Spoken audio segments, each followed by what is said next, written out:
Okay, well, let's get going. Let's see here. So yeah, that should be working. Good. Okay. All right. So let's take a look at this activity. So I already have preset one loaded for you. So, but let's identify the muscles. So let's just go down the list here. So I know we haven't like gone over these muscles yet, but we're gonna be just the best way to learn is jump into it.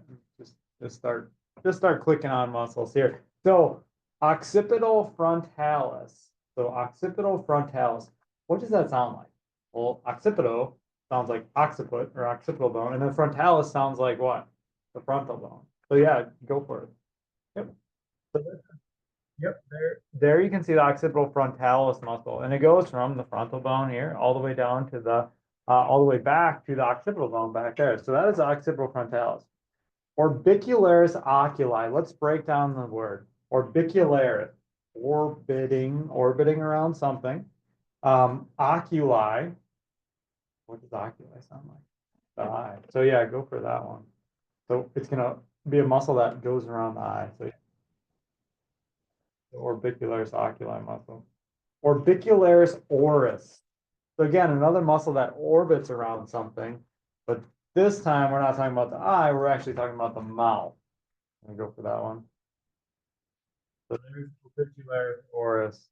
Temporalis muscle. So when somebody's like, especially when somebody's like bald or something, you can, and they're chewing their food, you can see this muscle on the side.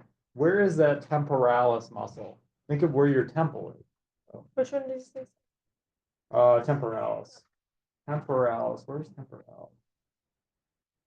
Look for that one. Yep. Yeah, when somebody's chewing and maybe they're like bald or have short hair or whatever, you can see that muscle working there. There's a temporalis muscle. The masseter muscle. So the masseter muscle, we just go a little bit. There's the masseter muscle right there.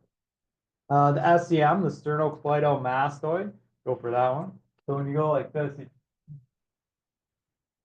you feel it, see it right there. Yep, there's this the sternocleidomastoid. So now that we've looked at the muscles and their attachments, now you need to match up the action. So for the first one, so let's just talk about, so which one's going to close or purse the mouth? Close the mouth or purse it from one of the ones that we identified. Yep, the there. Elevates the mandible. So the mandible, remember that's our lower jawbone here. What actually what pair of muscles, what not pair, but what two muscles are gonna elevate the mandible for mastication for chewing? So we got the mass there, the muscles of mastication or chewing. Raises the eyebrows. Yep, the front. Specifically, there's two parts to the occipital frontalis. There's a frontalis belly here, and you can see that it looks like more like a muscle here. And this is more of an aponeurosis right here. Um, that's what this is, a tendon and sheath here. And then the occipital, there's an occipital belly as well. Rotate the head and neck. So that sternocleidomastoid, when you contract that, that will rotate the head and neck like that.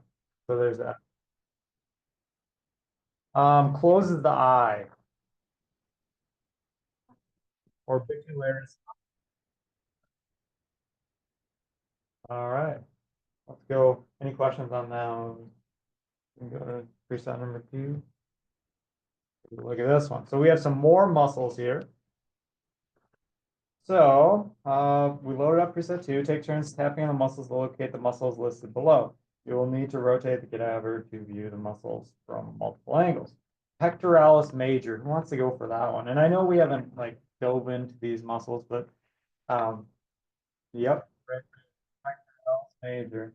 So there's the pectoralis major. Now the external oblique muscle. You've maybe heard of your obliques, your abdominal obliques. Where's the external oblique muscle? Yep. There's the external oblique muscle, and let's get rid of it because because we want to see the other layers too.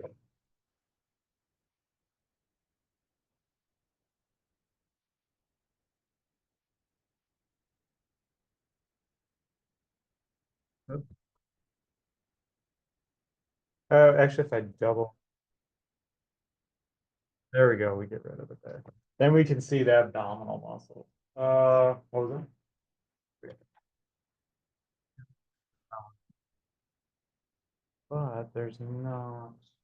Okay, so we saw the external oblique. Here's external.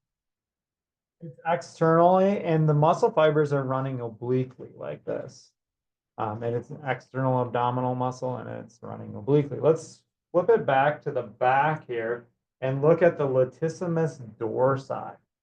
Latissimus dorsi, and I like to call it the cape muscle because it looks like Superman's cape because it's only pictured, well, it is pictured on both here, but if you add these together and highlight them both at the same time, it looks like a cape.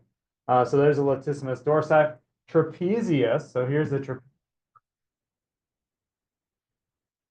as a trapezoid shape. That's the trapezius. Any So then we double tapped on the pectoralis major muscle. We eliminated that on the left there. Tap the check mark. So we did that. Which group of muscles can be found deep to the pectoralis major? It's not shown here, but the intercostals.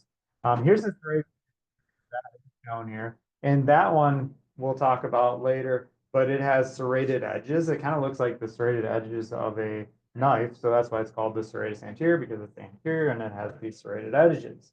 Double tap on the right external oblique. We remove that.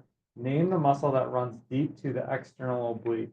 Well, here the external oblique right there. We removed it on the left, and then that's your six-pack muscle right there, the rectus abdominis. Any questions? Cover everything on there so far. We haven't jumped into the actions yet, but we will. Okay, so more about that external oblique here. What is that going to do when it contracts? Well, if we look at it, it's going to rotate the trunk. The external oblique is going to, when it contracts, it's going to rotate the trunk. The intercostals, which are not pictured here, but they're between the ribs, those are going to expand the rib cage for inhalation. And then the next one says flexes and adducts the shoulder. What is going to flex? The flexion of the shoulder would be this, and then adduct like this. So flex and then adduct. When you do that, this muscle right here becomes prominent. What is that muscle? Yep, right there. Flex and adduct the shoulder, pectoralis major. Flexes the trunk. Think of like crunches.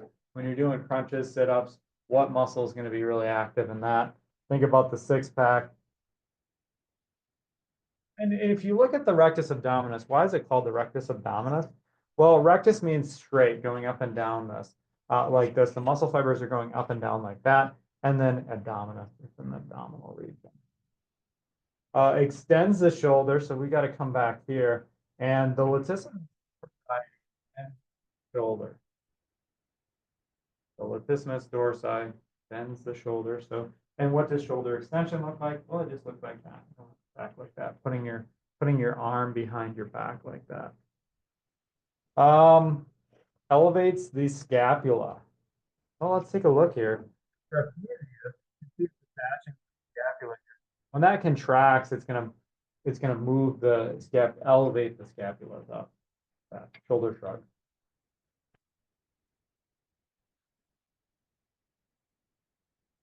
Any questions on that? Anybody need more time? Number 3. Take a look at number 3. So number 3, we're looking at the arm here. Let's take a look at the arm. So looking at the deltoid muscle, where's the deltoid muscle? So yeah, that's the shoulder muscle there. The biceps brachii. So this is the anterior view here, but the anterior muscle right here of the anterior arm. There's your biceps brachii. Deep to that, we have the brachial, and then let's see here, the brachioradialis muscle is right here. So that actually crosses the elbow joint. So it will actually help. And if you look at where it originates and where the muscle attachments for it, you can see it crosses the elbow joint. So it's going to have an action on that elbow joint. So it's going to help with elbow flexion.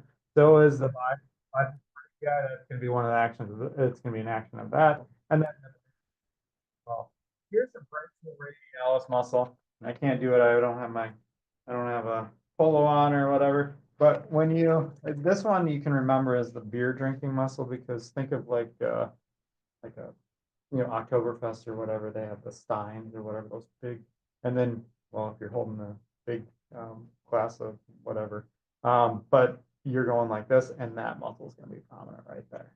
So you'll never forget that one, the beer drinking muscle, the brachioradialis. Triceps. So triceps in the back here. So here's the triceps brachii. Let's see what else. Flexor carpi ulnaris and extensor digitorum. So we can break down the words here. Flexor, so it's going to flex something. Carpi, what do you think? What do you think carpi is? Yep, carpal bones, wrist. Flexor, so it's going to flex the wrist, and then ulnaris. Ulna, referring to the ulna. So it's going to flex the wrist, and it's going to run by the ulna. So let's think about it. So here's our thumb. There's our thumb right here. And the thumb side has what bone? We can click on it. But the thumb side bone here, when you stand like this, the radius is lateral. So we're not going to look here. We're not going to look over here. We're not going to look in this region here. We're going to look over here. Come on. There you have flexor carpi ulnaris running along the ulna there. And it's going to flex the wrist. So that gets you looking at the answers. So then what are the actions of all these different muscles? We said that the biceps brachii and the brachialis and the brachioradialis are going to do what to the elbow? So they're going to flex the elbow, yeah. So makes sense. They're going to cross the elbow anteriorly. They're going to flex the elbow. Extends the digits. Which ones? Well, we didn't talk about that one. This one right here. Extensor digitorum on the posterior side of the forearm. Extends the digits. Extensor digitorum. Abducts the shoulder. The deltoid muscle here. Abduct the shoulder. Extends the elbow. We got to go to the back here because we want to find one that crosses the joint posteriorly. Flexes the wrist. We said flexor carpi ulnaris. How did we find that? Well, we said, okay, we got to find the ulna. And so there's over laterally, we have the radius, and then we have the ulna more medial here. And then and that's going to flex the wrist. So then it talks, so generally speaking, muscles that are located on the anterior side of the upper limb tend to what? Flex or extend joint. Yep, flex on the anterior side. And then the ones on the posterior side tend to extend. Yep. Any questions? All right, we're going to preset number 4. So looking at some of these muscles, we have the gluteus maximus. So let's go back here. Well, I'll let you guys. Gluteus maximus. Yep, there is the gluteus maximus. So there's glute max, and then, well, we don't even have to take it off, but glute medius just goes a little bit deeper. So right there's glute. And then minimus would be deeper. So now let's take a look at some of these other ones. Biceps femoris. So it says this is one of the 3 muscles that are collectively called the hamstring group. Well, where are the hamstrings? Hamstrings are gonna be, yeah, we're looking actually posterior here. Hamstrings are in the back. And then what do we have in the front? We have the quads in the front, and we have the hamstrings in the back. So the biceps femoris is gonna be in the back. So just, yep, go for it. Biceps femoris, you got it first try right there. Biceps femoris, right there. It's part of the hamstring group. We can look at that. So there's a hamstring, there's biceps femoris, there's semitendinosus, and then we have semimembranosus there. The biceps, semitendinosus, and semimembranosus. Those are our hamstring muscles.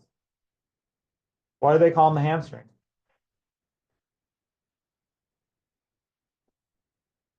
Well, you'll never forget this one.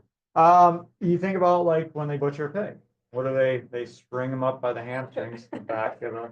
So you won't forget that one. Then you have the quads. So let's look at. So just break down the word vastus lateralis. Well, vastus meaning it's large. Lateralis meaning it's going to be a more lateral muscle, and it's going to be a quad muscle. So click, and here's lateral, and here's medial here. So click on a muscle that is lateral, lateralis. So it is one of the four muscles that are collectively called the quadriceps muscles, the quad. So there we have vastus lateralis, rectus femoris, and then we have vastus medialis right there. So there's three, and then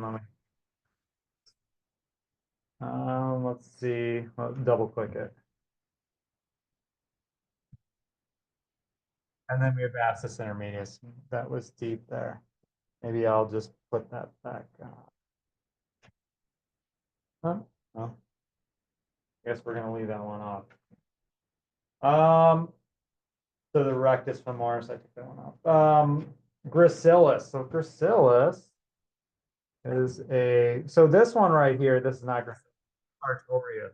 Sartorius is a special muscle. We'll talk about it. It's known as the Taylor's muscle. It's a very long strap-like muscle. That's not the gracilis. The gracilis is a long strap, but it's more posterior in some areas than the sartorius here. But it is a nice long strap-like muscle, just like the sartorius, but it's a little more medial there. So that's gracilis. Tibialis anterior.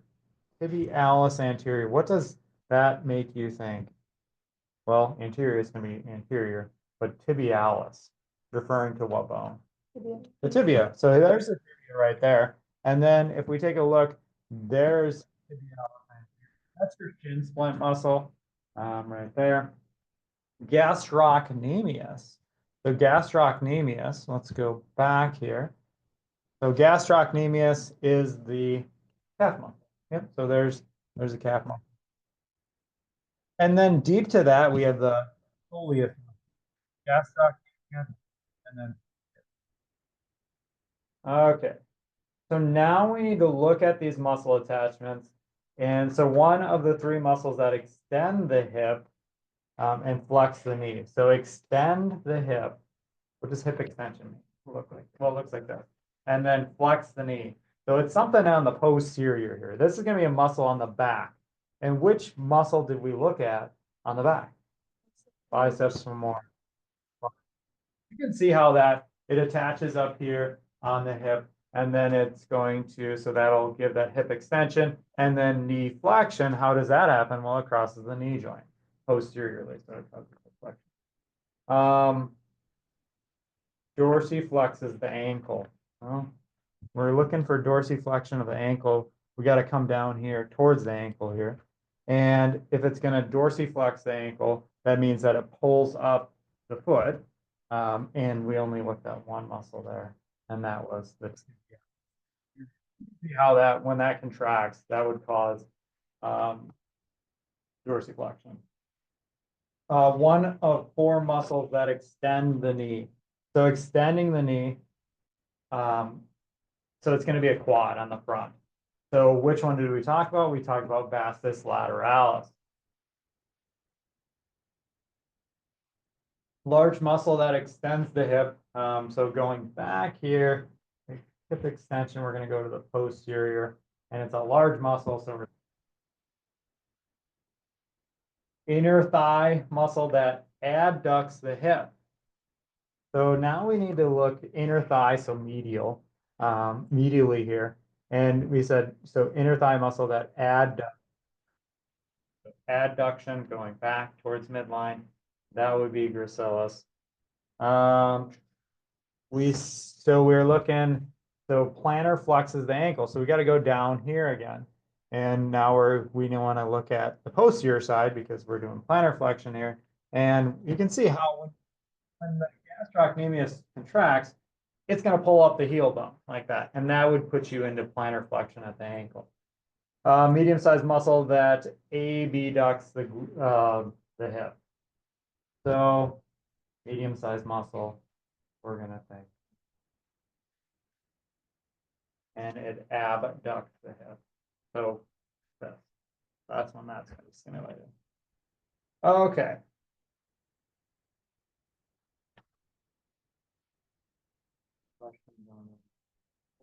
You guys got them all? Yeah. Good? Good? Mm-hmm. All right, cool. So yeah, I know that was a quicker one. Let me